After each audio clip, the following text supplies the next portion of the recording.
মিনহা খালাকনাকুম ওয়া ফিহা নুঈদুকুম ওয়া মিনহা নুখরিজুকুম তারাতান উখরা।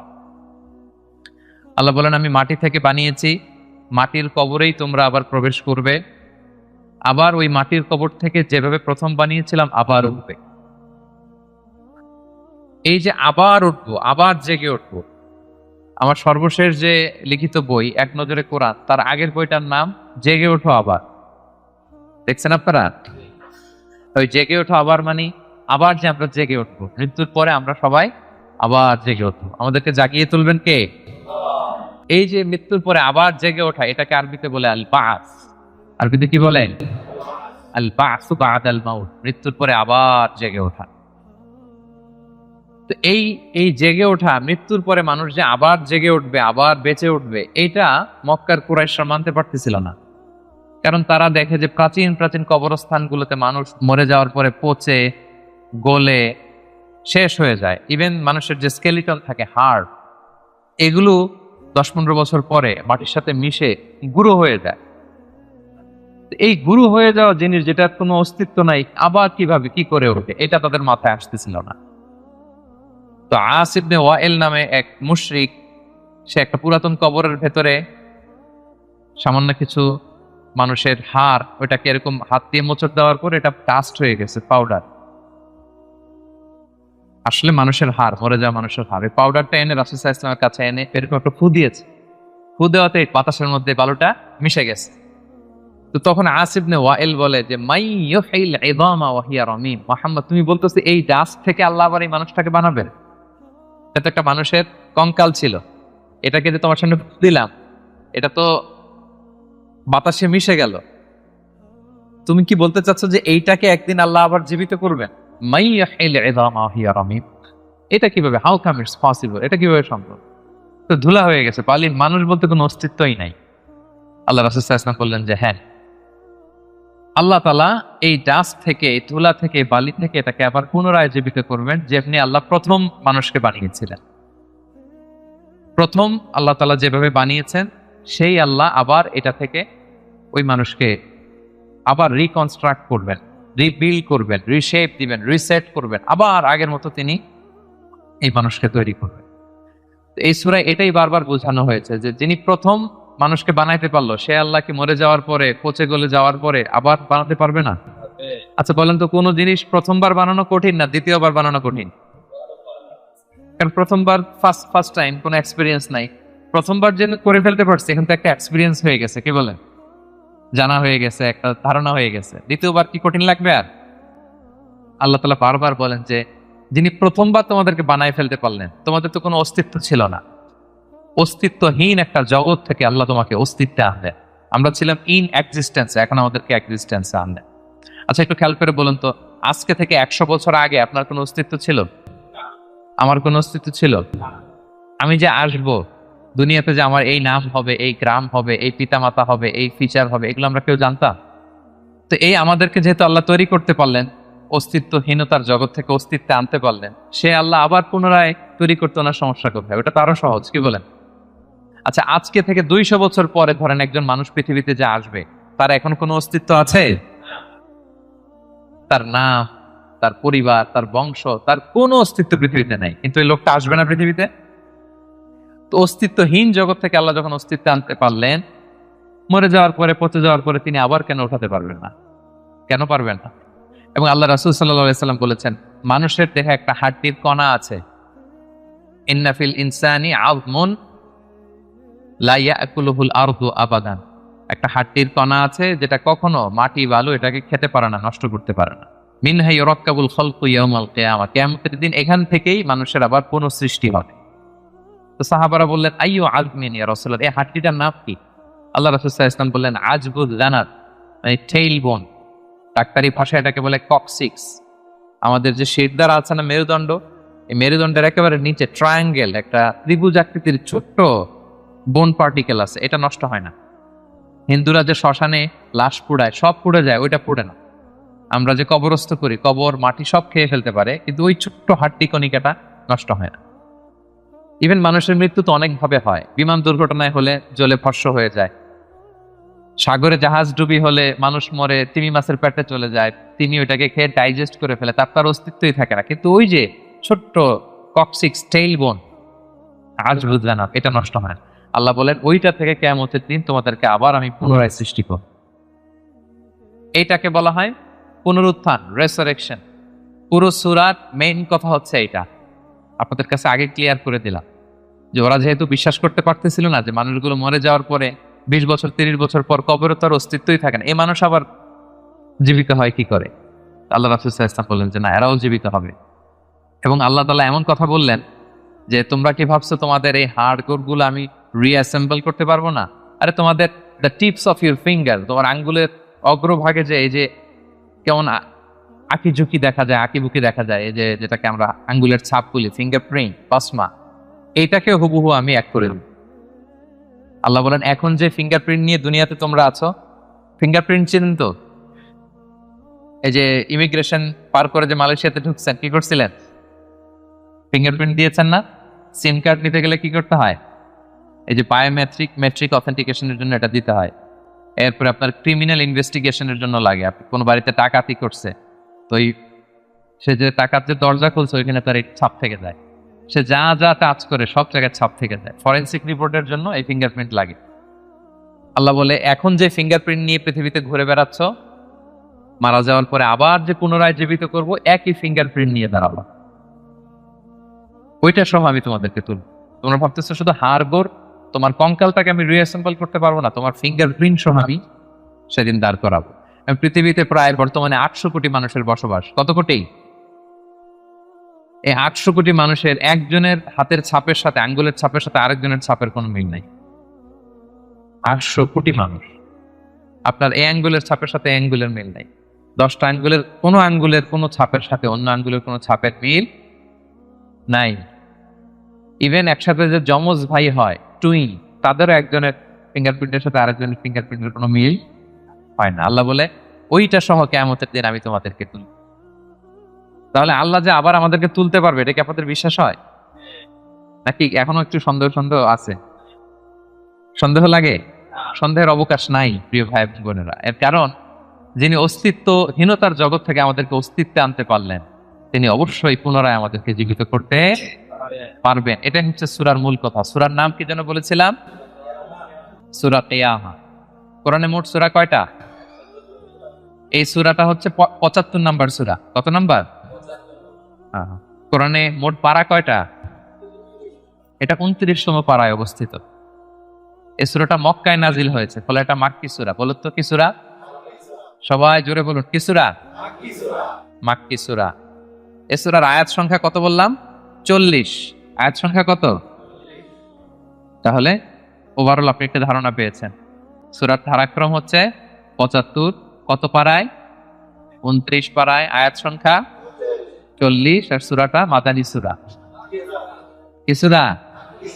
এবার নাজিলের সময়কালটা বলি। কখন নাজিল হয়েছে? মাক্কি যুগের একেবারে শুরুর দিকে, প্রাথমিক দিকে, প্রথম বছরই নাজিল হয়েছে। এবং নাজিলের প্রেক্ষাপট আমি বলেছি, লোকজন মৃত্যুর পরে যে আল্লাহ তাআলা আমাদেরকে পুনরুত্থান করবেন এটা মানতে চাইছিল না। তাদের কঠোর জবাব হিসেবে আল্লাহ তাআলা 40 আয়াত বিশিষ্ট এই সূরাটা নাজিল করেছেন। এবং এই সূরার সেন্ট্রাল থিম হচ্ছে পুনরুত্থান, রেসারেকশন, আবার যে আমরা উঠব। এই সূরার শেষে আল্লাহ বলেছেন যে আলাইসা যালিকা বিকাদিরিন আলা আন ইউহিয়াল মাউতা, যে আল্লাহ তোমাদেরকে প্রথম সৃষ্টি করলেন, সে আল্লাহ কি আবার যে তোমাদেরকে সৃষ্টি করবেন সেই কুদরতটা কি আল্লাহর নাই? অবশ্যই আছে। বালা কাদিরিনা আলা আন নুসাউইয়া বানানা, যেটা শুরুতেই বললাম যে বানান মানে হচ্ছে tips of your finger. Even এটাকেও সুবিন্যস্ত করতে পারবেন। হুবহু এইভাবে তিনি আমাদেরকে জীবিত করবেন। তাহলে তিনি যে আমাদেরকে আবার পুনরায় জীবিত করতে পারবেন, এতে কোনো সন্দেহ অবশ্যম্ভাবী, অনিবার্য। আমরা আবার জেগে উঠবো, আবার আমরা উত্থিত হব, আমাদের পুনরুত্থান হবে। ইব্রাহিম আলাইহিস সালামকে যখন এই আকীদা আল্লাহ শিক্ষা দিয়েছেন যে ইব্রাহিম, মৃত্যুর পর আমি সবাইকে জাগাবো, তো তিনি বললেন যে রব্বি আরিনি কাইফা তুহিল মাউতা, আল্লাহ আপনি কিভাবে জাগাবেন, মানে মৃতকে কিভাবে জীবিত করেন, একটু যদি দেখাই দেন আমাকে, আমার খুব ভালো লাগতো। কে বলতেছেন? কাইফা তুহিল মাউতা, আল্লাহ মৃতকে কিভাবে জীবিত করে? আল্লাহ বলেন বলো কি ইব্রাহিম, আওয়ালাম তুমিন, তোমার কি বিশ্বাস হয় না? ইব্রাহিম আলাইহিস সালাম বললেন, বালা, অবশ্যই বিশ্বাস হয়, কিন্তু ওয়ালাকিন লিয়াতমা ইন্না কলবি, দেখতে পেলে আমার অন্তরটা একটু প্রশান্ত হতো, যদি আমি দেখতাম কিভাবে জীবিত করেন। সূরা বাকারা এসেছে, আল্লাহ বললেন ফাখুদ আরবাআতাম মিনাত তায়র, ঠিক আছে দেখাবো, তুমি 4টা পাখি নিয়ে আসো, জবাই করো, পাখিগুলোকে টুকরো টুকরো করো, এদের গোশতগুলো পাহাড়ের ওই পাশে ছিটায় দিয়ে আসো, এরপরে পাহাড়ের এপাশ থেকে পাখিগুলোকে ডাকো। তো ইব্রাহিম আলাইহিস সালাম পাহাড়ের এই পাশ থেকে ডাক দিলেন, ডাক দেওয়ার সাথে সাথে আল্লাহ তাআলা মৃত ওই পাখির গোশতগুলোকে রিঅ্যাসেম্বল করে একসাথে জীবিত করে আবার ইব্রাহিম আলাইহিস সালামের সামনে এনে হাজির করে দিলেন। ইব্রাহিম আলাইহিস সালাম দেখে আশ্বস্ত হলেন, তার হৃদয় প্রশান্ত হল। তাহলে আল্লাহ তাআলা যে মৃতকে জীবিত করতে পারেন, এতে কি কোনো সন্দেহ আছে? শুরুতে আমরা বলেছি ইমানে মুফাসসালে আল্লাহ বলেছেন, আমাদেরকে জানিয়েছেন যে 7টা বিষয়ের উপর ঈমান রাখতে হয়, এর মধ্যে একটা হচ্ছে ওয়াল বাস বাদাল মাউত, মৃত্যুর পরে তিনি আমাদেরকে জীবিত করবেন, এটা আল্লাহর কুদরত। আচ্ছা, তাহলে সূরাতুল কিয়ামা নামকরণ কেন করা হলো, কোত্থেকে করা হলো? এই সূরার প্রথম আয়াতেই আল্লাহ তাআলা কিয়ামত শব্দটাকে উল্লেখ করেছেন। প্রথম আয়াতেই কিয়ামত শব্দটার উল্লেখ আছে এবং কিয়ামত নিয়েই পুরো সূরা জুড়ে এখানে আলোচনা, ফলে এজন্য এই সূরার নাম হয়েছে কি? সূরা কিয়ামা। আল্লাহ বলেছেন লা উকসিমু বিয়াউমিল কিয়ামা, এখান থেকে সূরার নাম কিয়ামা। আচ্ছা, এই সূরায় বেসিক্যালি 5টা বিষয়ে কথা বলা হয়েছে। কয়টা? 5টা। মোট 5টা সেকশন। এখন একটা জেনারেল ওভারভিউ শেয়ার করতেছি। প্রথম 15 আয়াতে কিয়ামতের ভয়াবহতা, কিয়ামত যে কত ভয়াবহ হতে পারে, প্রথম 15 আয়াতে আল্লাহ এটা আলোচনা করেছে। পরের 4 আয়াতে ওহীর প্রতি রাসূল সাল্লাল্লাহু আলাইহি ওয়াসাল্লামের যে ভীষণ আগ্রহ, সেটা নিয়ে আলোচনা করেছে। এর পরের 6 আয়াতে কিয়ামতের দিন কিছু মানুষের চেহারা হবে উজ্জ্বল, গ্লোয়িং ফেস, আর কিছু মানুষের চেহারা হবে গ্লুমি ফেস, মানে বিষণ্ণ, বিবর্ণ, অন্ধকার চেহারা। এটা নিয়ে আলোচনা করবে। এক দলের হবে উজ্জ্বল চেহারা, আরেক দলের হবে বিষণ্ণ, বিবর্ণ, কালো চেহারা। আমাদের চেহারাগুলো যেন সেদিন উজ্জ্বল থাকে, আমরা সেই কামনা করি আল্লাহর কাছে। এরপরে 26 থেকে 30 নম্বর আয়াতে মৃত্যুকালীন অবস্থা কি হবে মানুষের, সেটা নিয়ে আলোচনা করা হয়েছে। সর্বশেষ 10 আয়াতে আল্লাহ পুনরুত্থান দিয়ে ক্লোজ করেছেন সূরাটা। পুনরুত্থান যে অনিবার্য, অবশ্যম্ভাবী, এটা আল্লাহ তাআলা প্রতিষ্ঠিত করে শেষ করেছে। তাহলে একটা জেনারেল ওভারভিউ পেয়েছেন। মোট কয়টা সেকশন এই সূরায়? 5টা। প্রথমে কিয়ামতের ভয়াবহতা, তারপরে ওহীর প্রতি, ওহী রিসিভ করার প্রতি রাসূল সাল্লাল্লাহু আলাইহি ওয়াসাল্লামের যে অধীর আগ্রহ, ভীষণ আগ্রহ, এটা নিয়ে কথা। এরপর উজ্জ্বল চেহারা আর অন্ধকার চেহারা। এরপরে মৃত্যুকালীন অবস্থার যে বর্ণনা, সেটা দেওয়া হয়েছে। সবশেষে পুনরুত্থান। তাহলে এই 5টা বিষয় নিয়ে আমরা আলোচনা শুরু।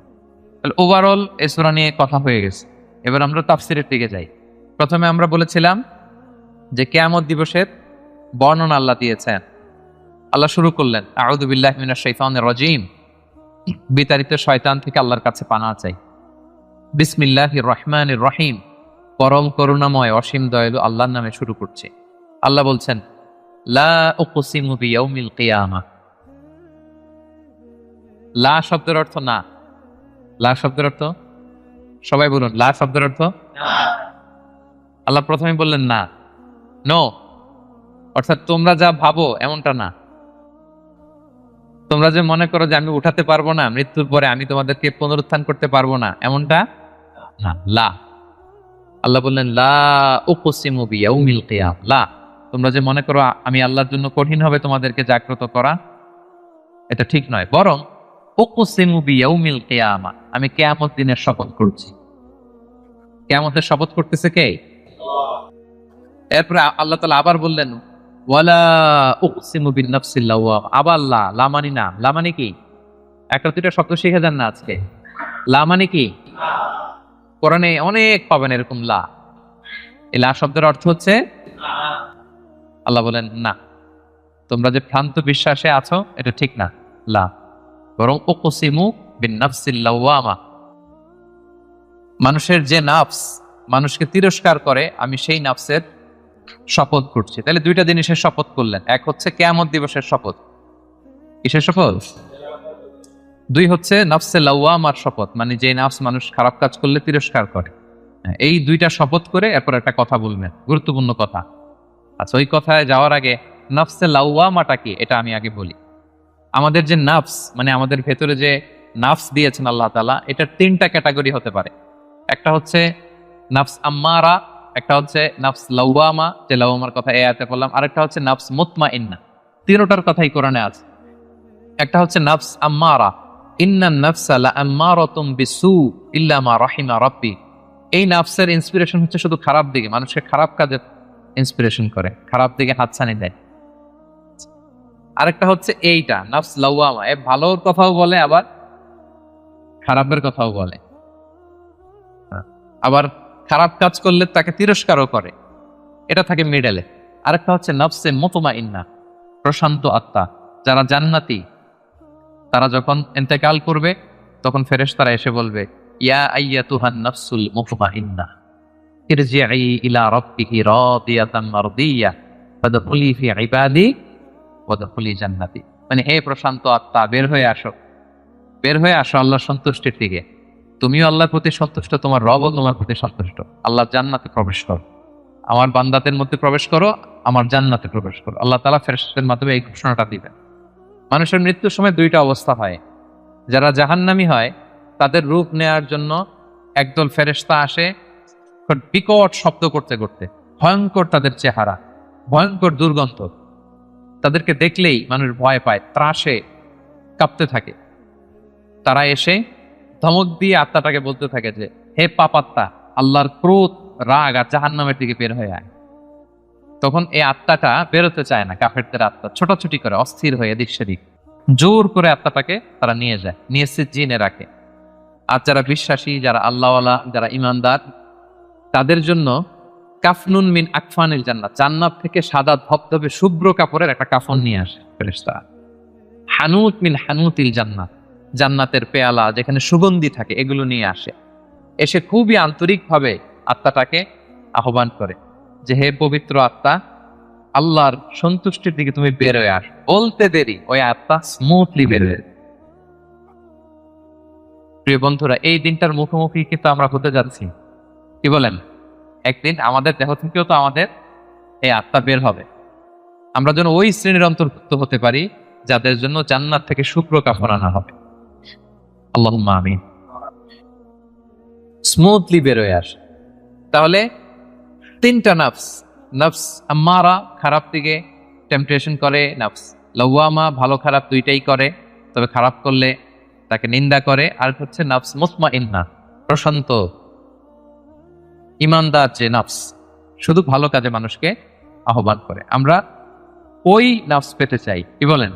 আপনি নেক কাজ, ভালো কাজ, কল্যাণমূলক কাজ যত বেশি করবেন, ধাপে ধাপে আপনার নাফসটা নাফস আম্মারা থেকে, লাওয়ামা থেকে নাফসে মুতমাইন্না হবে। কি হবে? নাফসে মুতমাইন। তাহলে দুইটা কসম করে আল্লাহ বললেন, আয়াহসাবুল ইনসানু আল্লান নাজমা ইদামা, মানুষ কি মনে করেছে তাদের দেহের হাড় গোড়গুলোকে আমি অ্যাসেম্বল করতে পারবো না? এটা ভাবতেছে তারা, যে তারা মরে গেলে তার দেহ পচে যায়, তার শুধু কঙ্কাল সারটা থাকে, শুধু দেহের হাড্ডি হাড় গোড় থাকে, এটাকে আমি জোড়া লাগাতে পারবো না, এটা ভাবতেছে? এটা মানুষের ধারণা? আল্লাহ বলেন, বালা, অবশ্যই পারবো। কদিরিনা আলা আন নুসাউইয়া বানানা, তার দেহের হাড়, অস্থি, মজ্জা, এগুলো সব তো আমি রিঅ্যাসেম্বল করবো। এমনকি তার টিপস অফ হিজ ফিঙ্গার, তার আঙ্গুলের যে অগ্রভাগ, ফিঙ্গারপ্রিন্ট, এটাকেও আমি সুবিন্যস্ত করব। এটাকেও আল্লাহ তাআলা সেদিন কি করবেন? সুবিন্যস্ত করবেন। আমি আলোচনার শুরুতেই বলেছি যে আমাদের কারো ফিঙ্গারপ্রিন্টের সাথে অন্য কারো ফিঙ্গারপ্রিন্ট মিলে না। আল্লাহ তাআলা প্রত্যেকের এই ইউনিক ফিঙ্গারপ্রিন্ট গুলো সহ তাদেরকে কিয়ামতের দিন উঠাবেন। বাঁচার কোনো উপায় নেই, আল্লাহ তাআলা উঠাবেনই। এক লোক, বনি ইসরাইলের সময় এক লোক তার ছেলে মেয়েদেরকে, হাদিসে এসছে, বলেছিল যে আমি এত পাপ করেছি, আমি মারা যাওয়ার পরে আমার বডিটা আগুন দিয়ে তোমরা জ্বালায় ভস্ম করে দিবা। এরপর যে ছাই হবে, এই ছাই, কিছু ছাই সাগরে নিক্ষিপ্ত করবা, আর কিছু ছাই তোমরা বাতাসের মধ্যে ছিটাই দিবা, যাতে আল্লাহ আমারে আর জোড়া লাগাতে না পারে। বুদ্ধি দেখছেন? তার ধারণা যে আমি এত পাপ করেছি, এমন শাস্তি আল্লাহ তাআলা শাস্তির মুখোমুখি আমাকে করবেন। কৌশল হিসেবে সে বলল, মৃত্যুর পরে আমাকে জ্বালিয়ে দিবা, আমার লাশের যে ছাই, এটা কিছু সাগরে কিছু বাতাসে দিয়ে দিবা। ছেলেরাও তাই করছে, মারা যাওয়ার পরে বাবার লাশ পোড়ায় ছাই কিছু সাগরে ছিটাই দিয়ে আসছে, কিছু বাতাসে ভাসায় দিয়ে আসছে। তো এখন এই লোকটা তার আল্লাহ জীবিত করতে পারবে না। কি বলেন? কি এবার একটু সন্দেহ তৈরি হয়েছে নাকি? পারবে? বালা কাদিরিনা আলা আন নুসাউইয়া বানানা, যে আল্লাহ ফিঙ্গারপ্রিন্ট সহ নিয়ে আসবেন তিনি পারবেন না? পারবেন। এবং কিয়ামতের দিন তার সাথে কি ঘটবে সেটাও সহিহ মুসলিমে আসছে। আল্লাহ তাআলা তাকে আবার জীবন দিবেন। এবার তো বেচারা ধরা খেয়ে গেছে, তাকে তো আল্লাহ ঠিকই আবার জীবন দিলেন। এবার আল্লাহ বলবেন, আচ্ছা তুমি এই কাজটা কেন করছিলা? মা হামালাকা আলা হাদা, এরকম ইউনিক ফন্দি বুদ্ধি আটছো কেন? লাশ পুড়ায় তোমার লাশ কিছু সাগরে দিবে ছাই, কিছু দিবে বাতাসে ভাসায় কেন? বলতেছে, ইয়া রব্বি মাখাফাতু, আপনার ভয়ে, আপনার ভয়ে আমি এই কাজ করেছি। তো তার ওই করুণ রেসপন্সটা আল্লাহর কাছে এত ভালো লাগবে যে আল্লাহ আপনার ভয়ে, যে আপনি যে আমাকে শাস্তির মুখোমুখি করবেন, আপনার ভয়ে আমি এই বুদ্ধি করেছি। তার এই করুণ আর্তনাদের কারণে আল্লাহ তাআলা তাকে ক্ষমা করে জান্নাতবাসী করে দেবেন। তাহলে কোনোভাবেই এটা থেকে বাঁচার কোনো উপায় নাই। তিনি আমাদেরকে, আমরা যেভাবেই মারা যাই, যেখানে আমাদের অবস্থান থাকুক না কেন, তিনি আমাদেরকে কি করবেন? পুনরুজ্জীবন দান করবেন। তাহলে আল্লাহ তাআলা বললেন, বালা কাদিরিনা আলা আন নুসাউইয়া বানানা, তোমাদের যে ফিঙ্গারপ্রিন্ট এগুলোকে আমি একত্রিত করব। তাহলে এটা মনে রাখবেন যে ফিঙ্গারপ্রিন্টের কথা আল্লাহ তাআলা এই সূরা কিয়ামতে বলেছেন। কোন সূরায় বলেছেন? ফিঙ্গারপ্রিন্টের কথা বলেছেন। 1892 সালে আমরা প্রথম জানতে পারি, পৃথিবীবাসী, একজন সায়েন্টিস্ট ফ্রান্সিস গ্যালটন তার নাম, সে প্রথম এটা বৈজ্ঞানিকভাবে আবিষ্কার করে যে মানুষের এখানে যে কিছু আঁকিঝুঁকি আছে এগুলো একটার সাথে আরেকটা মিলে না। ফলে যেটা বললাম, বায়োমেট্রিক অথেন্টিকেশনের জন্য, ফরেনসিক রিপোর্টের জন্য বা ক্রিমিনাল ইনভেস্টিগেশনের জন্য তারা বৈজ্ঞানিকভাবে 1892 সালে এটা পৃথিবীতে এটা নিয়ে কাজ করা শুরু করছে। আর 13,000 বছর আগে আল্লাহর কোরআনের ভেতরে এই ফিঙ্গারপ্রিন্ট, আঙ্গুলের ছাপের ব্যাপারে আমাদেরকে জানিয়ে দিয়েছেন কে? 13,000 বছর আগে তিনি জানিয়ে দিয়েছেন যে বালা কাদিরিনা আলা আন নুসাউইয়া বানান, তোমাদের আঙ্গুলের ফিঙ্গারপ্রিন্ট গুলোকে আমি আল্লাহ আল্লাহু আকবার। এরপর আল্লাহ তাআলা বললেন, বাল ইউরিদুল ইনসানু লিয়াফজুরা আমামা, এগুলো যেন মানুষ পাপ করে, ভবিষ্যতে সে পাপ করতে চায়, তার মধ্যে অন্যায় প্রবণতা আছে। এবং আল্লাহ রাসূল সাল্লাল্লাহু আলাইহি সাল্লামকে ঠাট্টা করে তারা জিজ্ঞেস করতো, ইয়াসআলু আইয়ানা ইয়াউমুল কিয়ামা, হে মুহাম্মদ তুমি যে বারবার বলো কিয়ামত কিয়ামত, কবে হবে এটা? কবে? ইয়াসআলু আইয়ানা ইয়াউমুল কিয়ামা, কবে হবে? কিয়ামতের ডেট জানার যে খুব আগ্রহ, এই জন্য না, ঠাট্টা করে বলে। কি করে? তুমি যে বলতেছো কিয়ামত হবে, কবে হবে? সাহাবারাও জিজ্ঞেস করতেন, কিন্তু ঠাট্টা করে জিজ্ঞেস করতেন না, ওনারা প্রস্তুতি হিসেবে জিজ্ঞেস করতেন। এক সাহাবী বলেন, ইয়া রাসূলুল্লাহ মাতা সাআ, হে নবী কিয়ামত কবে হবে? আল্লাহ রাসূল সাল্লাল্লাহু আলাইহি ওয়াসাল্লাম বলেন, ওয়া মাযা আ'দাদতা লিস-সাআ, কিয়ামতের জন্য তোমার প্রস্তুতি কি? তুমি এত কিয়ামত কবে হবে জানার জন্য উদ্গ্রীব হলে?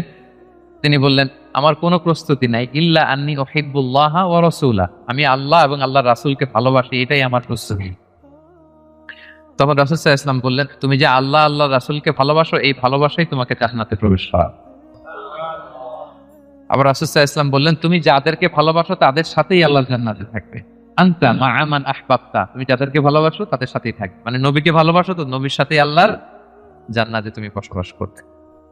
তো তারা টিটকারি করে বলতো, ইয়াসআলু আইয়ানা ইয়াউমুল কিয়ামা, কবে হবে কিয়ামত? এবার রাসূল সাল্লাল্লাহু আলাইহি ওয়াসাল্লাম কিয়ামতের বর্ণনা দিচ্ছেন যে কিয়ামত যখন হবে, ফাইদা বারিকাল বাসার, আতঙ্কে মানুষের চোখ ধাঁধিয়ে যাবে কিয়ামতের সময়।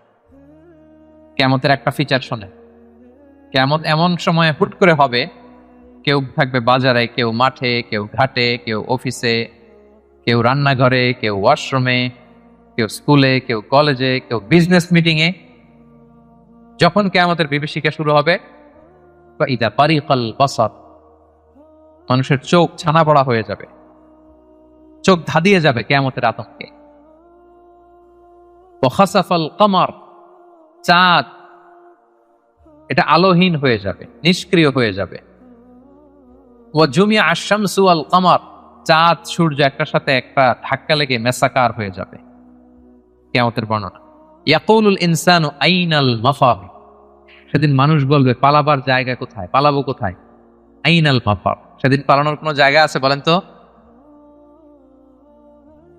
আল্লাহ বলছেন, ইয়াউমা তারাউনাহা তাযহালু কুল্লু মুরদিআতিন আম্মা আরদাআত ওয়া তাদউ কুল্লু দাতি হামলিন হামলাহা। কিয়ামতের অবস্থা এমন হবে যে কিয়ামতের বিভীষিকা যখন শুরু হবে, দুগ্ধপোষ্য বাচ্চাকে রেখে, বাচ্চাকে ফেলে দিয়ে মা দৌড়ে পালাবে। ব্রেস্ট ফিডিং মাদার যারা আছে, মানে যেই মা বাচ্চাকে দুধ খাওয়ায়, দেখবেন যে ওই বাচ্চাকে চোখের আড়াল করতে চায় না, কাছে কাছে রাখে না। কিন্তু কিয়ামতের বিভীষিকা এত ভয়ঙ্কর হবে, ওই মা দুধের বাচ্চাটাকে রেখে পালাবে। ওয়াতাদউ কুল্লু যাতি হামলিন হামলাহা, যত প্রেগন্যান্ট নারী আছে, 2 মাসের কনসিভ, 5 মাসের, 6 মাসের, 7 মাসের, half form baby, full form baby, মুহূর্তে সব ডেলিভারি হয়ে যাবে ভয়ের চোটে। ওয়াতারান নাস সুকারা ওমা হুম বিসুকারা ওয়ালাকিন্না আযাবাল্লাহি শাদীদ, মানুষগুলো পাগলের মতো দৌড়াবে, পাহাড়গুলো তুলার মতো বিক্ষিপ্ত পতঙ্গের মতো নিক্ষিপ্ত হতে থাকবে, ছুটতে থাকবে। মানুষরা বলবে আইনাল মাফার, কই পালাবো।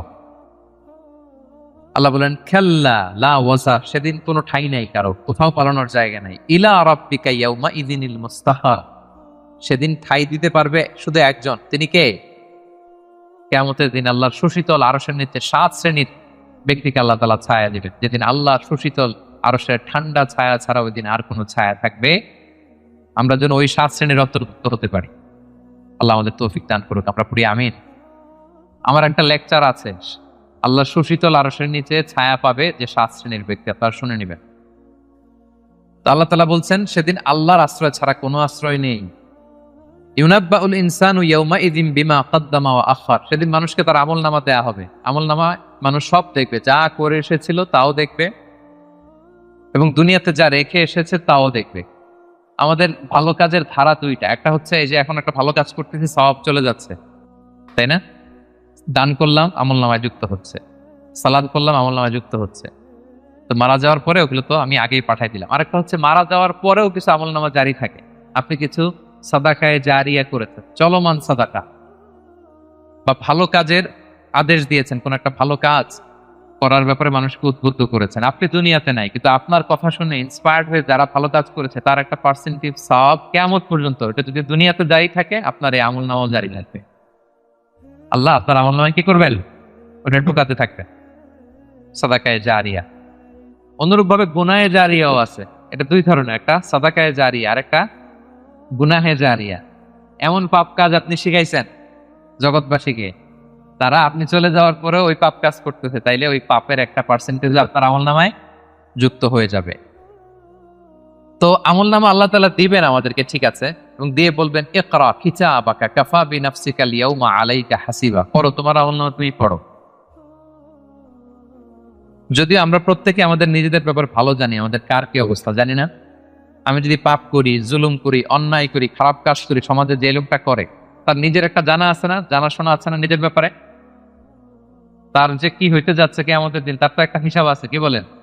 আর যে খুব আল্লাহওয়ালা, নামাজি, মুত্তাকি, নেককার, তার একটা হিসাব আছে না?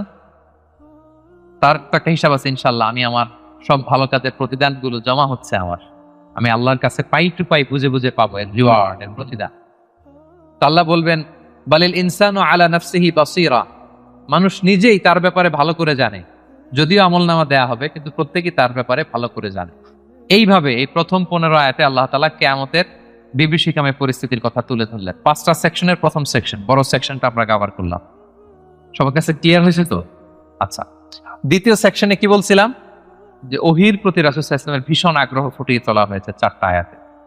তো এই আয়াতগুলো যখন নাজিল হচ্ছিল রাসূল সাল্লাল্লাহু আলাইহি ওয়াসাল্লাম সাথে সাথে পড়তেছিলেন। জিবরাইল আলাইহিস সালাম যখন নাজিল করে উনিও পড়তে আরম্ভ করেন। কেন? উনি ভাবতেছেন যদি ভুলে যাই। কোন ভাবনা থেকে? যদি ভুলে যাই, সাথে সাথে মুখস্থ করতেছেন। তো আল্লাহ তাআলা আয়াত নাজিল করলেন যে নবী, যখন আমি কোরআনের আয়াত নাজিল করি সাথে সাথে আপনি তড়িঘড়ি করে আয়াত্ত করবার জন্য পড়া শুরু করবেন না। আপনি শান্ত থাকুন, নীরব থাকুন, কেবল ঠায় তাকিয়ে থাকুন আর শুনুন। মুখস্থ করায় দেওয়ার দায়িত্ব আমি আল্লাহ নিয়ে নিতাম। কোরআনের একটি শব্দ, একটি অক্ষর আপনি ভুলবেন না, সবগুলোই আমি আল্লাহ নিজ কুদরতে আপনাকে মুখস্থ করাই দেব। এবং রাসূল সাল্লাল্লাহু আলাইহি ওয়াসাল্লাম মুখস্থ করেছেন, ঠিক কিনা? বলেন তো, পৃথিবীর সর্বপ্রথম কোরআনের হাফেজ কে ছিল? বলেন। মুহাম্মদ রাসূলুল্লাহ সাল্লাল্লাহু আলাইহি ওয়াসাল্লাম। ওনার উপরই তো কোরআন নাজিল হয়েছে। তো ওনার আগে কে কোরআনের হাফেজ হতে পারবে? পারবে কেউ? তিনি ছিলেন প্রথম হাফেজ। তো ওনাকে আল্লাহ তাআলা স্বয়ং নিজ দায়িত্বে মুখস্থ করে দিয়েছেন। যে বালিল ইনসানু আলা নাফসিহি বাসীরা, মানুষ নিজের ব্যাপারে ভালো করেই জানে। ওয়ালাউ আলকা মাআযিরা, যদিও সে নিজের ব্যাপারে যত এক্সকিউজ সে হাজির করুক আল্লাহর কাছে। এরপর আল্লাহ বলছেন নবীকে লা তুহারজিক বিহি লিসানাকা লিতাআজালা বিহি, যখন কোরআনের আয়াত নাজিল হয় তাড়াতাড়ি করে পড়বেন না। ইন্না আলাইনা জামাআহু ওয়া কুরআনা, এটা আপনার হৃদয়ে জমা করে দেওয়ার, মুখস্থ করিয়ে দেওয়ার দায়িত্ব আমি আল্লাহ নিজে নিয়ে নিলাম। ফাইদা ক্বারানাহু ফাত্তাবি' কুরআনা, জিবরাইল যখন পড়বে শুধু খেয়াল করে শুনুন, বাকিটা আমার দায়িত্ব। সুম্মা ইন্না আলাইনা বায়ানা, এরপর এটার ব্যাখ্যা বিশ্লেষণ আমি আল্লাহ আপনাকে শিখাই। এই 4 আয়াতে আল্লাহ তাআলা বুঝাতে চাইলেন যে রাসূল সাল্লাল্লাহু আলাইহি ওয়াসাল্লাম যে ওহী রিসিভ করার জন্য খুব উদ্গ্রীব থাকতেন, ওনাকে আশ্বস্ত করা হলো যে নবী আপনি চিন্তিত হবেন না। তাহলে 2টা সেকশন চলে গেল। 3 নাম্বার সেকশন কি বলেছিলাম? যে 2 ধরনের ফেস থাকবে কিয়ামতের দিন। কিছু ফেস হবে উজ্জ্বল ফেস, গ্লোয়িং ফেস। তার বিপরীতে কিছু চেহারা হবে গ্লুমি ফেস, বিবর্ণ বিষণ্ণ চেহারা। তাদের কথা আল্লাহ বলবেন। আল্লাহ বললেন, কাল্লা বাল তুহিব্বুনাল আজিলা, বরং তোমরা এই দুনিয়ার জীবনকে বেশি প্রাধান্য দাও। মানুষের স্বভাব হচ্ছে আখেরাত, সেটা যে একটা বিশাল জগৎ, হাজার হাজার বছর অন্তহীন যে জগৎ, ওই জগৎটা নিয়ে আমরা খুব একটা টেন্স থাকি না, ওটা নিয়ে আমাদের প্ল্যান থাকে না। আমাদের প্ল্যান থাকে 40 বছর, 50 বছর, 60 বছর। অন্য আয়াতে আল্লাহ বলছেন, বাল তুসিরুনাল হায়াতাদ দুনিয়া ওয়াল আখিরাতু খায়রু ওয়া আবকা, তোমরা দুনিয়ার জীবনকে প্রাধান্য দাও, কিন্তু এটা স্থায়ী জীবন নয়। স্থায়ী জীবন হচ্ছে আখিরাতের জীবন। আওয়াজ করে বলুন তো, স্থায়ী জীবন কোন জীবন? আখিরাতের জীবন। সেটাই বললেন, কাল্লা বাল তুহিব্বুনাল আজিলা, তোমরা দুনিয়াকে প্রাধান্য দাও, এটাকে ভালোবাসো। ওয়া তাযারুনাল আখিরা, আর আখিরাতকে তোমরা ভুলে যাও। সেদিন মানুষের অবস্থা কি হবে শোনো, উজুহু ইয়াউমাইযিন নাদিরা, সেদিন কিছু মানুষের চেহারা হবে গ্লোয়িং, সজীব, শ্যামল, উজ্জ্বল, উদ্দীপ্ত চেহারা, গ্লোয়িং ফেস। ইলা রাব্বিহা নাযরা, তারা সেই চেহারা নিয়ে তাদের রবের দিকে তাকায় থাকবে। আল্লাহু আকবার। তাহলে বোঝা গেল জান্নাতীরা কিয়ামতের দিন আল্লাহ তাআলাকে দেখার সৌভাগ্য পাবেন। বলেন, আমরা আল্লাহকে সচক্ষে দেখতে চাই কি চাই না? চাই। আমরা আল্লাহকে দেখছি কখনো? দেখি না। দেখে তার ইবাদত করি, তাকে বিশ্বাস করি, তার সামনে সেজদায় লুটিয়ে পড়ি, কিন্তু তাকে দেখি নাই। তো জান্নাতীদের সবচেয়ে বড় নেয়ামত হবে এইটা। আল্লাহ জান্নাতীদেরকে বলবেন, এই জান্নাতীরা, কোরআনে যা যা নেয়ামতের কথা বলছি সব পাইছো? সবাই বলবে আল্লাহ পেয়েছি, আরো ঢের বেশি পেয়েছি। সবাই খুব খুশি যে আল্লাহ যা যা বলছেন আমরা হিসাব মিলাই দেখছি যে সব আপনি দিয়েছেন, এর চেয়ে বেশি দিয়েছেন। একজন হাত তুলে বলবে আল্লাহ পাই নাই, একটা জিনিস পাই নাই। আল্লাহ বলবে, ঘটনা কি? সবাই, কারো কোনো কমপ্লেন নাই। তোমার আবার কি কমপ্লেন? তুমি পাও নাই বলতে কি পাও নাই? বলতেছে আল্লাহ আসলটাই তো পাই নাই। আসলটা মানে বলে যে আপনারাই তো পাই নাই। আপনার হেজাব থেকে আমরা কথা শুনতেছি, মানে পর্দার অন্তরালে, কিন্তু আপনাকে তো দেখি নাই। আপনার যে নূর, আপনার নূরের যে সৌন্দর্য, আপনার নিজের সত্তাকে যে আপনি গোপন করে রেখেছিলেন, ওই সত্তাকে তো আমরা এখনো উইটনেস করতে পারি নাই। এটা তো বাকি। আল্লাহ বলবেন, হ্যাঁ এইটা বাকি, এটা আমি খুব জাঁকজমক ভাবে তোমাদেরকে দেখাবো। বিশাল জান্নাতের কনফারেন্স হলে সামনে নবীরা বসবেন, সিদ্দিক, শুহাদা, সালেহ সবাইরা বসবেন। আমরা ইমানদাররা বসার সুযোগ পাবো সেদিন। এরপর আল্লাহ তাআলার যে পর্দা, নূরের পর্দা, এই পর্দাকে আল্লাহ উন্মোচিত করবেন জান্নাতবাসীদের জন্য। আল্লাহু আকবার। কিসের পর্দা? নূর মানে কি? আচ্ছা, আমরা ঘরে পর্দা লাগাই কেন? কি বন্ধ করার জন্য? আমরা ঘরে যে কার্টেন লাগাই, পর্দা কি ঢাকার জন্য? আলো ঢাকার জন্য। কিন্তু আল্লাহর পর্দাটাই আলোর পর্দা, নূরের পর্দা। এরপর আল্লাহ তাআলা নিজেকে সেদিন প্রকাশিত করবেন।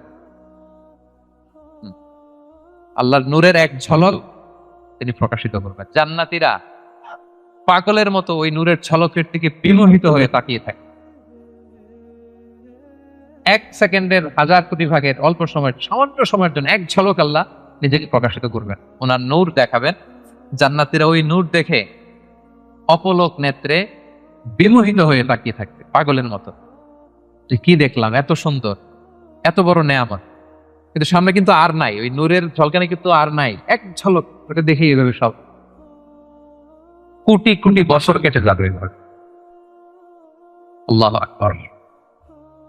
উজুহু ইয়াউমাইযিন নাযিরা ইলা রাব্বিহা নাযিরা, কিছু উজ্জ্বল চেহারা সেদিন তাদের রবের দিকে তাকিয়ে থাকবে। আল্লাহ রাসূল সাল্লাল্লাহু আলাইহি ওয়াসাল্লাম বলেছেন যে ইন্নাকুম সাতারাউনা রাব্বাকুম আয়ানান, তোমরা কিন্তু কিয়ামতের দিন চাক্ষুষ আল্লাহকে দেখবে, সব জান্নাতীরা। এই কথা যখন রাসূল সাল্লাল্লাহু আলাইহি ওয়াসাল্লাম বললেন, সাহাবারা বলেন যে ইয়া রাসূলুল্লাহ, আল্লাহকে সবাই একসাথে কিভাবে দেখবে? দেখতে কি ধাক্কাধাক্কি হবে না? তো রাসূল সাল্লাল্লাহু আলাইহি ওয়াসাল্লাম বললেন যে আকাশের চাঁদ উঠলে তোমরা কি ধাক্কাধাক্কি করে দেখাও? বলেন যে আকাশে যখন চাঁদ উঠছে আমরা কি আরেকজনকে সরাই বলি ভাই একটু সরেন আমি দেখি, সরেন। যে যেখানে আছে সেখান থেকে কি করে চাঁদকে উইটনেস করতে পারে, দেখতে পারে। তো তাহলে সচক্ষে আমরা সেদিন আল্লাহ তাআলাকে দেখতে পাবো। আওয়াজ করে পড়েন ইনশাআল্লাহ। তাহলে উজুহু ইয়াউমা ইদিন নাযিরা ইলা রাব্বিহা নাযিরা, সজীব চেহারাগুলো আল্লাহর দিকে তাকিয়ে থাকে। এটা হচ্ছে এক শ্রেণী। আরেক শ্রেণী হবে কি ওয়া উজুহু ইয়াউমা ইদিন বাসিরা, আরেক দলের চেহারা হবে কালো। ওই যে আমলনামায় তার সব খারাপ কাজের লিস্ট, তাদের চেহারা কি উজ্জ্বল হবে? কেমন হবে? বিষণ্ণ, বিবর্ণ, ডার্ক ফেসেস, গ্লুমি ফেসেস। তাযুন্নু আন ইউফআলা বিহা ফাকিরা, সে বুঝতে পারবে যে কঠিন বিপদ নেমে আসতেছে। আচ্ছা গেল উজ্জ্বল চেহারা, আলোকিত চেহারা। এরপরে মৃত্যুকালীন অবস্থার বর্ণনা। খাল্লা, তোমরা যে ভাবতেছো তোমরা পুনরুত্থিত হবে না, শুরুতে তো দুইবার লা লা বলছে যে না না যা বলতেছো এটা ভুল, আবার এখানে কাল্লা না তোমরা যা বলতেছো এটা কিন্তু ঠিক না, বারবার রিমাইন্ডার, পুনরুত্থান হবেই হবে, এটা কেউ ঠেকাইতে পারবে না। ইদা বালাগাতিত তারাকিয়া, মানুষের রূহ যখন কণ্ঠনালী পর্যন্ত পৌঁছে যায়, ওয়াকিলা মান রাগ, তখন মৃত্যুর একটা সিনারিও আল্লাহ তুলে ধরেছেন। তখন মানুষ শেষ চেষ্টাটা করে, মৃত্যু সজ্জায় যখন চলে যায় আমরা কি করি? লাস্ট চেষ্টাটা করি তাকে বাঁচানো যায় কিনা, কোনো রাকি আছে কিনা তাকে রুকিয়া করবে, কোনো ডাক্তার আছে কিনা তাকে শেষ চেষ্টাটা করবে। ওয়াযান্না আন্নাহুল ফিরাক, কিন্তু মৃত্যুগামী যে যাত্রী সে বুঝে যায় যে এটাই আমার লাস্ট ডেট দুনিয়ার। তার মানে যিনি মৃত্যুবরণ করে মৃত্যুর কিছু সময় আগে সে বুঝতে পারে যে আমি ছেড়ে যাচ্ছি এই পৃথিবী, আমি কি করতেছি? ছেড়ে যাচ্ছি। আচ্ছা, ওয়ালতাফাতিস সাকু বিসাক, এই দুনিয়ার কষ্ট বা ভয়াবহতার সাথে যুক্ত হয় আখিরাতের ভয়াবহতা। মানে আজকে দুনিয়ার শেষ দিন, এরপরে আমার শুরু হয়ে যাবে কি আখিরাতের প্রথম দিন। ইলা রাব্বিকা ইয়াউমা ইযিনিল মাসাক, এবং মানুষকে তার রবের দিকে সেদিন নেওয়া হবে। আচ্ছা, মৃত্যুকালীন সংক্ষিপ্ত বর্ণনা শেষ। এরপর আল্লাহ শুরু করলেন সর্বশেষ যে সেকশনটা, সেটা যে পুনরুত্থান যে হবেই, এটা আবার তিনি শক্তভাবে মজবুতভাবে তুলে ধরলেন না এই সূরার একেবারে শেষ কয়েকটা আয়াতে। আল্লাহ বললেন ফালা সাদ্দাকা ওয়ালা সাল্লা, যারা কাফির মুশরিক, যারা আল্লাহকে মানে না, তাদের বৈশিষ্ট্য কি? ফালা সাদ্দাকা, তারা কিয়ামতকে সত্য বলে মানেও না, ওয়ালা সাল্লা, তারা সালাতও আদায় করে না, ওয়ালাকিন কাযযাবা ওয়া তাওয়াল্লা, তারা এটাকে মিথ্যা বলে, তারা মুখ ফিরিয়ে নেয়। একদল দেখবেন যে আপনি ভালো বললে মুখটা ফিরায় নেয়, যত উদাহরণ দিয়ে আপনি বুঝান সে ওইটা মানবে না, সে ওইখান থেকে ইগনোর করে চলে যাবে। সুম্মা যাহাবা ইলা আহলিহি ইয়াতামাত্তা, সে গর্বভরে তার ফ্যামিলির কাছে যায়। মুফাসসিরিন ইকরাম বলেছেন, ইকরামা বলেছেন যে এর দ্বারা উদ্দেশ্য হচ্ছে আবু জাহাল। আবু জাহালকে যখন আল্লাহ রাসূল সাল্লাল্লাহু আলাইহি ওয়াসাল্লাম দাওয়াত দিচ্ছিল, যতভাবে যুক্তি নির্ভর কথা রাসূল সাল্লাল্লাহু আলাইহি ওয়াসাল্লাম বলে কিন্তু সে শোনে না, সে অহংকার করে চলে যায়। আউলা লাকা ফা আউলা সুম্মা আউলা লাকা ফা আউলা, তোমার জন্য ধ্বংস অনিবার্য। এরপর আল্লাহ তাআলা বলছেন আয়াহসাবুল ইনসানু আন ইউতরাকা সুদা, যে কথা দিয়ে শুরু করেছিলেন সেটা দিয়ে শেষ করতেছেন। কোরআনের কোনো কিছুই অমিল নাই। আপনি দেখবেন একেবারে সূরা শুরুতে যেই কথা, শুরুর কথার সাথে শেষের কথার মিল আছে, আবার এই সূরার শেষে যা বলছে আরেক সূরা শুরুতে মিল আছে, মানে সবটা ইন্টারকানেক্টেড, হাইলি ইন্টারকানেক্টেড। আল্লাহ বলছেন আয়াহসাবুল ইনসানু আন ইউতরাকা সুদা, মানুষ কি ভাবে যে তাকে এমনি এমনি ছেড়ে দেওয়া হবে কোনো পরীক্ষা ছাড়া? কিয়ামতের দিন হাত তুলে বলবেন আল্লাহ আমি তো ঈমানদার ছিলাম, আর আল্লাহ বলবেন যাও তুমি চলে যা, হাতে ঢুকে যাও, এরকম না। আপনাকে কঠিন পরীক্ষার মুখোমুখি হতে হবে। আপনি যে আপনার ঈমানের দাবিতে সত্যবাদী, পদে পদে এটা প্রমাণ দিতে হবে। আলাম ইয়াকু নুতফাতাম মিন মানিয়্যি ইউমনা, আমাদের সৃষ্টি শৈলীটা কেমন ছিল? আল্লাহ ওইদিকে আমাদেরকে একটু তাকাতে বলতেছেন যে দেখো তো তুমি কি ছিলা, আমি আপনি আমরা প্রত্যেকে আসলে কি ছিলাম যদি একটু খেয়াল করেন তো। আপনি আপনার ছোটবেলার কত বছরের কথা মনে করতে পারেন? আপনি স্মৃতি হাতরাতে পেছনে গেলে মানে কত বছর বয়সের কথা আপনার মনে আছে দেখি? আপনার বয়স যখন 3 ছিল কোনো স্মৃতি মনে আছে? 4, 5 কিছু? 5 বছর বয়সে আমরা ওই যে স্কুলে ভর্তি হই, তো তার আগের কিছু ঘটনা আমাদের খেয়াল থাকে, কিন্তু 3 বছরের কোনো ঘটনা খেয়াল আছে? থাকতে পারে, কারো হয়তো থাকতে পারে, কিন্তু অধিকাংশেরই থাকে না। আচ্ছা তার পিছনে যদি যান 2 বছর বয়সের, 1 বছর, আপনারই তো জীবন ওইটা, তো আপনার কিছুই তো খেয়াল নাই। আমারই তো জীবন, আমার পহেলা বছর, আমার 2য় বছর, 3য় বছর কি ছিল আমার খেয়ালই না। আচ্ছা তার আগে যদি যান 6 মাস বয়স, মায়ের বুকের দুধ খেয়ে যে বেঁচেছিলাম, কিছু মনে পড়ে? আচ্ছা তার আগে মায়ের পেটের 9 মাস, একটা অন্ধকার জগতে যে ছিলাম, দেখেন তো স্মৃতি হাতরাতে হাতরাতে কিছু পান কিনা? হ্যাঁ, ধোঁয়াশা, কিছুই মনে পড়ে না। তো আল্লাহ বলে একটু তাকাও, তুমি কই ছিলা? আলাম ইয়াকুন নুতফা, তুমি কি একটা সামান্য স্পার্ম ড্রপ ছিল না, শুক্রাণু? মিম মানি ইউমনা, যেটা তোমার বাবার পৃষ্ঠদেশ থেকে তোমার মায়ের গর্ভের মধ্যে তুমি নিক্ষিপ্ত হয়েছিলে। বাবার পৃষ্ঠদেশ থেকে মায়ের গর্ভে তোমাকে আমি নিয়েছিলাম।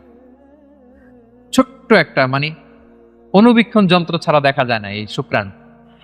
এটা ছিলাম আমি, এটা ছিলেন আপনি, আপনার অস্তিত্ব তো এইটা, আমার অস্তিত্ব তো এইটা। তো আল্লাহ একটু ফিরে নিতেছেন যে দেখো কিভাবে তোমার ক্রিয়েশন মেকানিজমটা, কিভাবে অস্তিত্বহীনতা থেকে বাবার পিঠ থেকে মায়ের গর্ভে তুমি ছিল একটা স্পার্ম ড্রপ, একটা ছোট্ট শুক্রাণু। সুম্মা কানা আলাকা, এরপরে তুমি হলা একটা আলাকা, জোকের মতো, জোক যেটা মায়ের জরায়ের দেয়ালে লেগেছিল। আপনারা যারা এমব্রয়োলজি নিয়ে কিছু পড়াশোনা করছেন বা জানেন, অথবা আপনি সার্চ দিলেও দেখবেন যে আমাদের জন্মের আগে, জন্মের শুরুর দিকটা আমাদের কেমন ছিল। দেখবেন যে ছোট্ট, ওই যে বর্ষাকালে পানির মধ্যে ব্যাং ব্যাং যখন বাচ্চা দেয়, ব্যাঙ্গাচি দেখেছেন, শত শত কালো কালো ছোট, এরকম ছোট ছিলাম আমরা। আমার মায়ের জরায়ুর দেয়ালের মধ্যে আমরা ছিলাম। ব্লাড ক্লট, এটার পরে আল্লাহ বানানেন লিটল ফ্ল্যাশ, একটা ছোট্ট গোশতের টুকরা। হ্যাঁ, সেখানে আল্লাহ আমাদের স্কেলিটন দিলেন, এই যে আমাদের কঙ্কাল, আমাদের স্কাল দিলেন। হ্যাঁ, আমাদের নার্ভ সিস্টেম চালু করলেন, আমাদের হেয়ারিং সিস্টেম চালু করলেন, আমাদের এই যে হার্ট প্রথম পাম্প করলো, হ্যাঁ, সিস্টোলিক ডায়াস্টোলিক অলিন্দ নিলয় শুরু হলো। এই যে আপনি একটা হিউম্যান বেবি হিসেবে আত্মপ্রকাশ করলেন মায়ের পেটে। এই অন্ধকার মায়ের পেটের ভেতরে 3টা প্যাকেট ছিল ওখানে, যুলুমাতুন সালাস, এর ভেতরে আপনাকে তৈরি করেছে কে? স্মৃতি হাতে তো কিছু পাই না, এটা তো আল্লাহ স্মরণ করাই দিচ্ছে যে তোমার তো আর খেয়াল থাকবে না, আমি যে এত বিশাল বিশাল কাজ করছি, একটু শুনে নাও। যে বাবার পিঠ থেকে মায়ের গর্ভে গিয়েছিলে, 40 দিন ছিল এই শুক্রাণ, হাদিসে এসছে। তারপরের 40 দিন ছিল আলাকা, ব্লাড ক্লট। তারপরের 40 দিন ছিল লিটল ফ্ল্যাশ, ছোট্ট একটা গোশতের টুকরা। এরপর এক ফেরেশতা এসে তোমার মধ্যে রুটের ফুল কাটিয়েছে। এরপরে এই যে সিস্টোলিক ডায়াস্টোলিক শুরু হয়েছে। আপনি যে প্রাণ ফিরে পেয়েছেন, একটা ফুল ফর্ম বেবি হচ্ছেন, এইভাবে আমি তোমাকে দুনিয়াতে এনেছি। এগুলো কেন বলতেছে জানেন? আল্লাহ বুঝাইতেছে যে আল্লাহ এইভাবে করতে পারে, সে আল্লাহ মরে যাওয়ার পরে, পচে যাওয়ার পরে, গলে যাওয়ার পরে, 1000 বছর পরে সে আল্লাহ কি তোমাদেরকে উঠাতে পারে না? এটাকে বলে পুনরুত্থান, বল বাস বাআতাল মাউত। ফাখালাকা ফাসাওয়া, সৃষ্টি করলেন, সুবিন্যস্ত করলেন। ফাজআলা মিনহু যাওজাইনি যাকারা ওয়াল উনসা, এরপর আল্লাহ জোড়া সৃষ্টি করলেন। তোমাদের কাউকে বানালেন নারী, কাউকে বানালেন পুরুষ। এরপরে আল্লাহ একটা প্রশ্ন ছুড়ে দিয়ে শেষ করলেন, আলাইসা যালিকা বিকাদিরিন আলা আন ইহইয়াল মাউতা, যে আল্লাহ এত কিছু করতে পারলেন, সে আল্লাহকে মৃত থেকে জীবিত করতে সক্ষম নন? বলেন, তিনি কি সক্ষম নন? রাসূল সাল্লাল্লাহু আলাইহি ওয়াসাল্লাম যখন এই সূরাটা শেষ করতেন, তিনি বলতেন বালা বালা ইয়া রাব্বানা, অবশ্যই হে আল্লাহ, অবশ্যই আপনি আমাদেরকে পুনরায় জীবিত করতে সক্ষম। তাহলে এই 40টা আয়াতের মধ্য দিয়ে বেসিকলি আল্লাহ তাআলা নিজে আমাদেরকে আবার পুনরায় জীবিত করতে সক্ষম, এটা তিনি আমাদেরকে শিখিয়েছেন। তাহলে মারা যাওয়ার পরে আমরা যে আবার উঠবো, এই বিশ্বাসটাকে আজকে একটু মজবুত হয়েছে নাকি না আগের মতোই? আলোচনা শোনার আগে যে অবস্থায় ছিলেন, আলোচনাটা শোনার পরে কি বল বাস বাআদাল মাউত, মৃত্যুর পরে যে আবার পুনরায় জীবিত হবে, এই বিশ্বাসটা আরেকটু মজবুত হয়েছে আপনাদের? সম্মানিত বন্ধুরা, এই সূরার মূল কথা হচ্ছে পুনরুত্থান, যে আল্লাহ তাআলা আমাদেরকে আবার জীবিত করবেন। আমাদের বিশাল এক জগৎ পড়ে আছে মৃত্যুর পরে, অনন্তকালের জগৎ, লাইফ আফটার ডেথ। আমাদের এই জীবনের ব্যস্ততা, আমাদের ফ্যামিলি, আমাদের সন্তান, আমাদের ব্যবসা, আমাদের ক্যারিয়ার, আমাদের নানা মোহের জালে আমরা এমন ভাবে আটকে আছি, ওই বিশাল জগতের কোনো প্ল্যানিংই নেই। ধরেন যে আপনি 2 মাস পরে দেশে যাবেন, একটা প্ল্যান থাকে না? টিকিট করো, এই করো, শপিং করো, এটা করো, দেশে আসতেছি, এই করছি, কত প্ল্যান। মাত্র 1 মাসের সফর। আর মৃত্যুর পরের সফরটা কত দিনের? বলেন, অনন্তকালের সফরের নিয়ে আমাদের কোনো প্ল্যানই নেই। আল্লাহ তাআলা এই জন্য বারবার মাক্কি সূরাগুলোর নানাভাবে তিনি বুঝাতে চেয়েছেন যে মৃত্যুর পরে তুমি জীবিত হবা, এবং তোমার কাছের লোক যারা, তাদেরকে আবার পাবা। তোমার বাবা, দাদা, কাউকে আমি হারাই নাই চিরকালের জন্য। তারা জান্নাতি হলে আমরা এক জান্নাতে একসাথে থাকবো ইনশাআল্লাহ। আওয়াজ করে পড়ুন ইনশাআল্লাহ। তাহলে সংক্ষেপে যদি বলি এই সূরা থেকে কি শিখলাম? 1 নাম্বার হচ্ছে আমাদের আত্মাগুলোর অনেক ইন্সপিরেশন আছে। আম্মারা, খারাপ থেকে ইন্সপায়ার করে, লাওয়ামা মিডল, আর একটা হচ্ছে মুতমাইন্না। আমরা কোন নাফস চাই বলেন? নাফসে মুতমাইন্না, যে আত্মা আল্লাহর উপর সন্তুষ্ট এবং আল্লাহ যে আত্মার উপর সন্তুষ্ট, যাদেরকে আল্লাহ সিজ্জিনে পাঠাবেন না কবর, তিনি ইল্লিনে পাঠাবেন। আমাদের আত্মাগুলো কোথায় যাবে? ইল্লিনে যাবে। তাহলে ওটার জন্য কাজ করতে হবে, আপনার সোলটাকে আপনাকে ট্রেন আপ করতে হবে। এই আত্মার অনেক দিকে হাতছানি আছে, টেম্পটেশন আছে, ভালো কাজ করে, কল্যাণমূলক কাজ করে, যে কাজে আল্লাহ সন্তুষ্ট হয়, আল্লাহ রাসূল সন্তুষ্ট হয়, ওই কাজগুলো করে করে আপনার নাফসকে আপনার মুতমাইন্না বানাইতে হবে। এটা হচ্ছে আমাদের দায়িত্ব। 2 নম্বর লেসন হচ্ছে রেসারেকশন। এটা হবে পুনরুত্থান, এবং আল্লাহ বলেছেন যে ফিঙ্গারপ্রিন্ট যেভাবে আছে হাতের ছাপ সহ তোমরা উঠবা, এবং যে আল্লাহ প্রথমে সৃষ্টি করতে পারেন সে আল্লাহ পরেও সৃষ্টি করতে পারবে। 3 নাম্বার হচ্ছে আমাদের থিঙ্কিংটা শর্ট টার্ম থিঙ্কিং থেকে লং টার্ম থিঙ্কিং বানাইতে হবে। কাল্লা বাল তুহিব্বুনাল আজিলা, আল্লাহ সূরায় বলেছে যে তোমরা দুনিয়া নিয়ে ব্যস্ত থাকো। আমাদের আসলে সব এঙ্গেজমেন্ট, ব্যস্ততা কি নিয়ে বলে তো? আখেরাত আমাদের প্ল্যানে নাই। মৃত্যু নিয়ে আমাদের প্ল্যান আছে? যেহেতু আমি তো অনেক প্ল্যান করে রাখছি মৃত্যু নিয়ে। আমি একদিন মারা যাব, আমার কাফনের কাপড় আনা হবে, আত্মীয় স্বজনরা কিছু কান্নাকাটি করবে, মসজিদের মাইকে অ্যানাউন্স করা হবে অমুক এলাকার নিবাসী অমুক ভাই দুনিয়াতে নাই, ইন্না লিল্লাহি ওয়া ইন্না ইলাইহি রাজিউন, আজকে বাদ আসর অমুক মাঠে তার জানাজা। এগুলো ভাবেন? এগুলো নিয়ে প্ল্যানে আছে আপনার? এরপর আত্মীয় স্বজনরা গুড বাই জানানোর জন্য লাস্ট বিদায় দিতে আসবে আপনাকে, গোসল দিয়ে সাদা কাফনে মুড়িয়ে ওই অন্ধকার কবরে রেখে আসবে। ঘুটঘুটে অন্ধকার, এই অন্ধকার যেন আর শেষ হতে চায়। এরপর কিছুদিন কান্নাকাটি করবে, ঠিকই আবার দুনিয়া আগের মতোই চলবে। আপনার রেখে যাওয়ার সম্পদ কে কতদিন পাবে, ভাগ বটোয়ারা নিয়ে মিটিং বসবে।